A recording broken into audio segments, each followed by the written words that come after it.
Je porte la voix de ces personnes-là aussi à travers Internet qui nous insultent, qui nous traitent de moutons. Parce que tout simplement, on a accepté votre invitation, Monsieur le Président. On est venu dialoguer et derrière, on se fait insulter. On est venu réfléchir pour imaginer des lendemains. Et on se fait discréditer. Je vais vous dire pourquoi. Ces personnes-là qui, derrière le clavier, nous insultent, nous comprenons et entendons leurs insultes. Et nous voulons porter leur voix. Et je vais vous les transmettre. C'est de la colère, c'est de la tristesse et c'est beaucoup de mécontentement. L'Afrique et la France ont eu un passé commun. Et ce passé est toujours présent, lourd à porter pour nous. Nos grands-parents nous ont raconté l'histoire de la colonisation. Elle est d'hier, elle n'est pas encore ensevelie.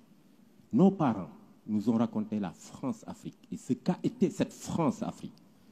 Mais Monsieur le Président, nous, mes sœurs et frères africains, sommes en train de vivre, de subir et de supporter cette relation France-Afrique.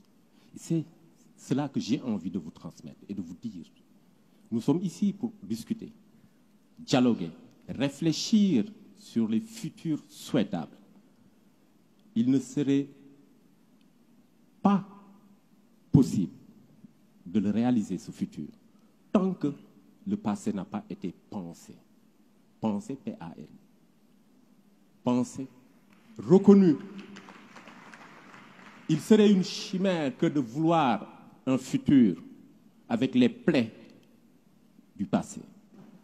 Monsieur le Président, ce passé est lourd et continue à peser sur nous. Je vais vous inviter maintenant. Vous pouvez remettre votre costume de président. Je vous invite ici et maintenant à un rendez-vous historique.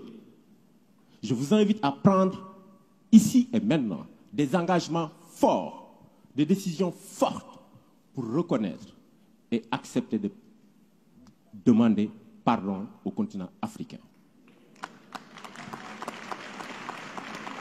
Vous sentez beaucoup d'émotions dans ce que je suis en train de dire.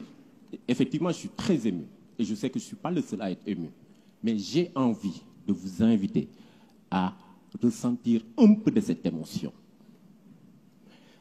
Après cela, Monsieur le Président, je vous inviterai à cesser de coopérer et de collaborer avec ces présidents dictateurs en Afrique.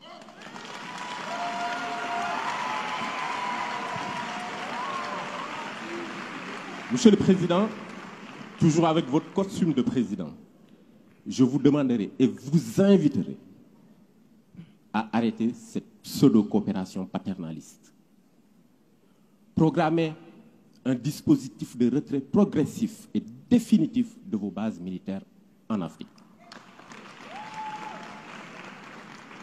Ensuite, Monsieur le Président, je vous invite, ensemble, mettons un mécanisme de collaboration franche afin de renforcer les acquis démocratiques dans notre pays. Nous vous avons proposé un fonds par le biais de Achille. Mais il ne faudrait pas que ce fonds soit uniquement financé et porté par la France. Nous avons des Africains qui défendent la démocratie et qui sont des philanthropes. Et nous les invitons, moi, à travers ma voix, la voix de mes amis, Mo Ibrahim, Jay Naidou, Tony Emelunu et tant d'autres, rejoignez-nous, travaillons ensemble, finançons et portons le changement. Et pour finir, Monsieur le Président, mettez en œuvre vos engagements d'Abidjan à propos du franc CFA. Mettez en œuvre, mais allez au-delà. Prenez la décision historique de refuser à partir de maintenant la garde de la réserve des fonds du franc CFA ici en France. Je vous remercie. Je termine, Monsieur le Président, en vous disant que si nous devons construire en chambre, il nous faut penser le passé. Il nous faut faire tomber les symboles et il nous faut changer et modifier les postures. Je vous remercie.